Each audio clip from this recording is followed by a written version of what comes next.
अस्सलाम वालेकुम दोस्तों, कैसे हैं दोस्तों। माइक्रोसॉफ्ट वर्ड की एक नई वीडियो में मैं आप सब लोगों को खुशामदीद करता हूं। दोस्तों, आज की वीडियो में हम देखेंगे कि माइक्रोसॉफ्ट वर्ड के अंदर किस तरीके से रोज़ और कॉलम्स ऐड किए जाते हैं। तो बगैर कोई टाइम ज़ाया किए इस तरह करते हैं कि हम सबसे पहले अपने कोर्स के कंटेंट्स चेक कर लेते हैं। तो इससे पहले हम बात करते रहे टेक्स्ट को टेबल में और टेबल को टेक्स्ट में कन्वर्ट करने का। तो आज की वीडियो में हम देखेंगे कि माइक्रोसॉफ्ट वर्ड के कॉलम्स टेबल्स के अंदर रोज़ और कॉलम किस तरीके से ऐड होते हैं। ठीक है, ये वाला हमारा आज का टॉपिक है।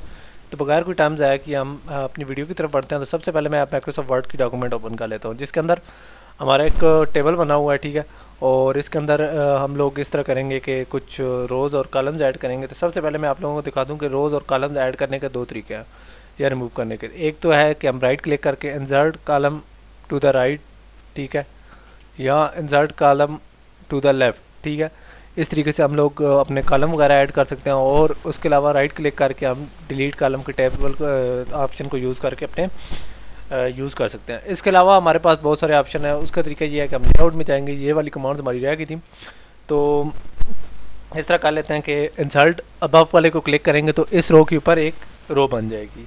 ठीक है, तो इसको डिलीट करने का तरीका क्या है? इसको डिलीट करने का तरीका ये है कि हम लोग इसी कॉलम को सिलेक्ट करेंगे और डिलीट करके डिलीट रो करेंगे तो हमारी रो डिलीट हो जाएगी। तो ये तरीका है हमारा डिलीट करके। डिलीट को यहाँ से क्लिक करके रो डिलीट कर सकते हैं। ठीक है, तो ये तो ऑप्शन था हमारा डिलीट रो का। ठीक है, अब हम इस तरह करते हैं कि कॉलम ऐड करते हैं। कॉलम ऐड करने का क्या तरीका है?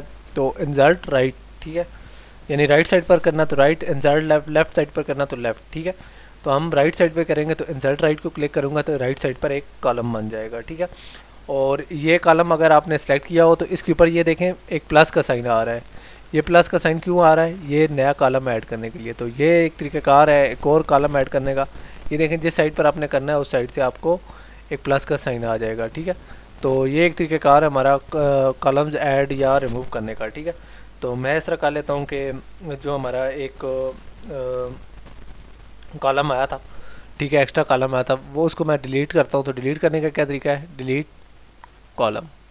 तो इस तरीके से हम अपने कॉलम्स और रोज़ को ऐड और रिमूव कर सकते हैं। ठीक है, तो अब मैं इस तरह कर लेता हूँ कि ये जो नया कॉलम बनाया है इसके अंदर कुछ वैल्यूज़ पॉपुलेट करता हूँ और उसके साथ ही अपनी वीडियो को कंक्लूड करता हूँ। कॉस्ट पर यूनिट, ठीक है, और इनकी वैल्यूज़ को कर लेता हूँ ताकि नेक्स्ट वीडियो में हमें ये वैल्यूज़ पॉपुलेट ना करनी पड़े बल्कि हमें फार्मूलाज डायरेक्ट यूज़ कर लें। ठीक है, तो मैं इसको मिड नहीं करता बल्कि इसी तरह ही कर लेता हूँ। ठीक है, 84 46.00 और इसके बाद 78.00।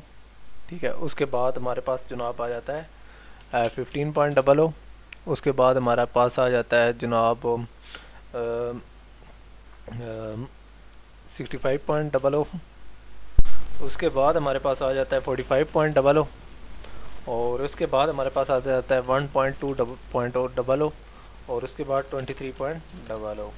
तो इस तरीके से हम लोगों ने अपने जो माइक्रोसॉफ्ट वर्ड के कॉलम थे, माइक्रोसॉफ्ट वर्ड के टेबल थे, उनके अंदर हमने नई रोज़ या नए कॉलम ऐड और रिमूव करना सीख लिए हैं। तो ये हमारा एक छोटा सा कंसेप्ट था टेबल्स का। ठीक है, उम्मीद करता हूँ आप लोगों को ये वीडियो पसंद आई होगी। तो इंशाल्लाह नेक्स्ट वीडियो में हमारी थोड़ी सी बड़ी होगी क्योंकि इसके अंदर हम फार्मूलाज़ को कवर करेंगे कि फार्मूलाज़ किस तरीके से हम माइक्रोसॉफ्ट वर्ड के अंदर किस तरीके से फार्मूलाज़ को ऐड कर सकते हैं, उनको अपडेट कर सकते हैं, उनके अंदर कुछ फॉर्मेटिंग वगैरह करते हैं। और उसके साथ ही मैं आपको ये जो जूम करने का ऑप्शन है माइक्रोसॉफ्ट वर्ड के टेबल्स को वो भी सिखा दूंगा और इसके साथ ही हमारा टेबल्स का टॉपिक कंक्लूड हो जाएगा। तो तब तक के लिए इजाज़त दीजिए। अल्लाह हाफ़िज़।